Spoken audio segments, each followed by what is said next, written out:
So you talk about being embarrassed, and like I've been an athlete all my life. I've been a coach for close to 20 Yeah. years, and the one thing I always the one thing I always push, like with my kids, with the kids, the guys I coached, is like no matter what's going on, if you prepare yourself, you got a shot. You know what I mean? And if you prepare yourself, the game is easy. I'm a Yeah. wrestling coach. The match is easy. If you study for the test is easy. Yeah. Talk about the breakthrough that you can remember where running that hill and doing those push-ups and doing the prep work before the game. Talk about a play that it clicked to you like, Mhm. if I want the world to be mine, if an opportunity presents itself, I got it. Talk about that one play. So I can say I told you I can tell you multiple plays that I was embarrassed. Like, you know what I mean? Multiple plays that I got embarrassed, or multiple plays that made me feel like I wasn't there yet. Yeah. And so I could say, like, once I began to really run the hill, do push-ups, and I started changing, like, growing as a kid, like growing, getting strong. And I went to school in Madison. Those kids were lifting heavy weights. Those kids were lifting heavy weight. They were moving weight where I was from. Like, kids weren't lifting weights. They were just Yeah. nice. They were just They were good. just athletic. They were just athletic. Yeah. But like I began to think to myself, like, what if I added this and added that? What if I was really good athletic, but I added the weights to it? And so my sophomore year, I began to do well. But my junior year, when I ran track also, and I got on the field, and it's just like, this is easy. Like, like I and even now, like, my wife would tell you, like, I'm a routine person. Like, I wake up in the morning, I eat my breakfast. I believe in preparation, preparing for what God has for me. I prepare strategically. And this God I listened to, he passed away, but he said, a vision creates discipline. And all Mm. I have to do with preparation. When God gives you a vision, you begin to prepare strategically. There's no wasted movements. And so at some point, I began to get in the field, and everything all the work that I had put in, it started getting easier. Like, I scored a touchdown. I scored one time, and it's like, okay, that wasn't bad. I ran by another kid so fast, it was like, okay, So it was one game I could say I scored a touchdown and they called it back. I said, okay. I just I felt so in shape, like, okay, I'm gonna do it again. Scored another time. I scored two touchdowns, and like in my head, it's like, I could score five. If I could score five, I could score 10. Like that. That's just because I believe, like, listen, I've had those embarrassing moments that really hurt my feelings and that I didn't want to feel no more. That I began to work, do push-ups, do sprints, run up the hill. I began to go. I would go to school in the morning. I would lift with I would go to school. I would lift with my high school team, catch the train home, go to track practice, and then I would go to the gym afterwards. Cause my mindset is I gotta get to the NFL, and I ain't there yet. I ain't good yet. I ain't good yet. Somebody else in Texas is probably better than me, so I got to work. So a lot of times, yes, it was plays that I noticed or games I noticed that I did well, but it was more so like, I got to be great, and I ain't there yet. So, All like, right. you know what I mean? Like, that's just kind of how I really began to think I need to be better. I need to be great. So your ceiling, there is no ceiling. Like you Nah. took the ceiling off. So as Michael Jordan said, the ceiling is the roof. Goofy shit. But anyway, listen. So, all right. So in high school, in Bailey Elliott, different type of competition. Yep. You shout out to Black, shout out to Kids. So and Murph. Oh shit, Murph was good. So now you are. What's the recruitment process? You know what I mean? When did you know that college was was a was a thing for you? Well, like just I would say I began to prepare as even when I as a freshman, like, somebody told me, hey, listen, you got to get your grades right, because if you get your True. grades right, the higher your GPA, the lower you can get on the SAT scores. So, They like, told me the same thing, bruh. you I know what I took the mean? So, like, SATs one time and yeah, one so time only because the college coach said, "Listen, man, if you get a certain number on the SATs, you ain't got to worry about it." I took it one time, got it, and I was good. But anyway, go ahead. right, right. So, I mean, like I said, in Pot Warner, I believe that my dream was to make it to the NFL. So I was preparing at a young age, I figured if I get a good GPA by the time I'm in senior year, I get that low SAT score. It's like, you know what I mean? Like, so I was really like, when it came to colleges, I would say like my thing was, don't worry about it. If you put that work in, they'll come. They'll Like, come. don't worry about it. If you, And you know, I was a big Florida State guy, so I wanted to go to Florida State. So I'm working because I want to get to Florida State. You know what I'm saying? But I mean, I went to Hofstra, and the Lord knows. But the thing was, is as a freshman in high school, I was preparing freshman, sophomore, junior year because my goal is to make it to the NFL. So colleges started coming, and I played deep. I played running back and defensive back. Honestly, Kurt, like I didn't even think I was that good at running back. I was just having fun. Like I was just kind of having fun. I put so much working on defense that I was like, man, I'm going to D1 for at cornerback. You know what I mean? Running back, I was just being silly, having fun, like just shaking, running touchdowns. It was natural. Yeah. It was natural. Playground. Yeah, you know what I mean? Right. Yeah. But I could tell you, my freshman year, I went to Essex Catholic, and my dad made me go against this dude that was a senior. And Kurt, he smoked me. He burnt me on a fade. I was a freshman. What year was this? I want to say it was like I was a freshman. I graduated probably like 2001, 2002. I graduated from Essex Catholic.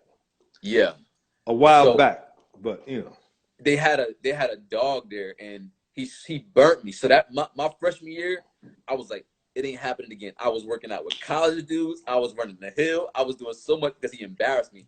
I went home on a ride home. I was tearing in the car in the back because that hurt my feelings, and that let me know that I wasn't good enough. You know what I mean? Yeah. Like, so when it was time for college to come, it's just like, all right, it's time to go. Like, this is all a part of the process. You know, college is coming.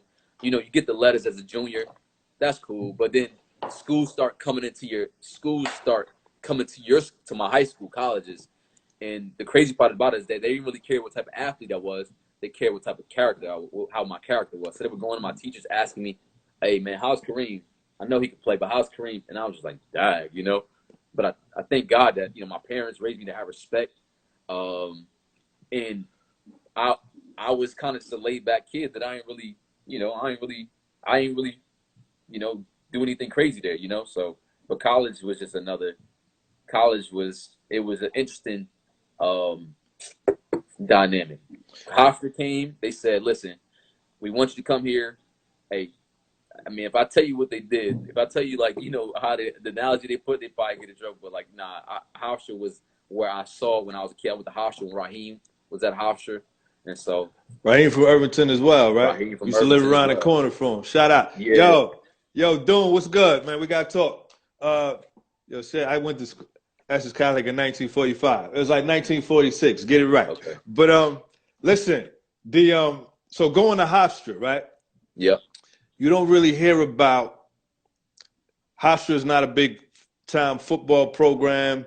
Hofstra is not on anybody's map. I don't even know what league conference Hofstra is in.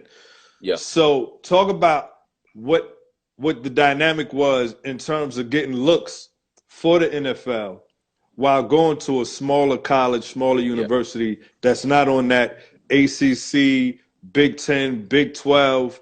Like, talk about what type of pressure that was going to that school, knowing what your vision was, knowing what your goal was, and how much harder you had to work, and how many more challenges you had to face in order to get through to that. So going to, like, I wanted a recruitment visit to Hofstra, and I could have you know, gone to some other recruitment visits, but like I said, Ra went there. I kind of had an idea what it was, but I knew I was going to Hofstra, a D1 AA, which is smaller than a Rutgers or somewhere else. Yeah. But my encouragement was one that the Jets practice on our facility. So the Jets practicing, having training camp on our facility is where I can see where I want to be. You know what I mean? I got my eyes on the place that I want to get to. And also, when I went there, I had guys like Marcus Colston that played for the Saints, Steve Bowen, Will Cologne, my brothers. Like, they were, at the time, I didn't know them, but they were in there lifting weights, looking like animals, looking like dogs. And so when the head coach's time, he passed away. But his thing was, hey, listen, we get you here and we practice like pros. I'm going to prepare you guys for the pros. So in my mind, it's like, all right, let's go. Like, you know, like, I had some other schools that looking at me, but my mom was pregnant with my sister, so I didn't want to go too far. And Absolutely. he said, "Hey, he preparing us to be pros in the Jets right there." Like, you know what I mean? That struck me to go there. But just going there, the vision, the dream of going to the NFL was so close that I couldn't. I tell the kids, listen, you only got a little bit of time for this thing. So your mistakes your moves got to be calculated. So when I was at Hofstra, a lot of us who got there that our freshman year, we kind of had chip on our shoulders. Like, man, listen, I'm supposed to be at Clemson right now. I'm supposed to be at Florida State right now. You know what I mean? Like, Alabama, all that. Yeah. like but those are Hofstra is the one that showed us love. So like we gonna come here and we gonna let people know what's Hofstra about. You know, we gonna let people know who we are and that we gonna get to the league. We gonna, you know, it don't matter what school we at. And so I think from the moment I got there, going to Hofstra and seeing the Jets right there, I came there with so hungry to play with those older guys that I didn't want to wear red shirt.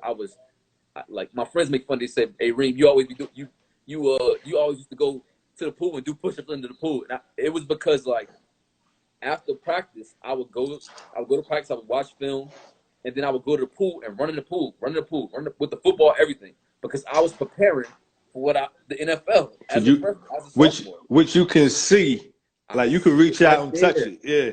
Right. After class, I would walk to my dorm room and watch the New York Jets practice. So it's right there. I could almost touch it. Yeah. So it's like so many guys got there, and when they got there, they relaxed. They started drinking. They started smoking. They started doing X, Y, and Z.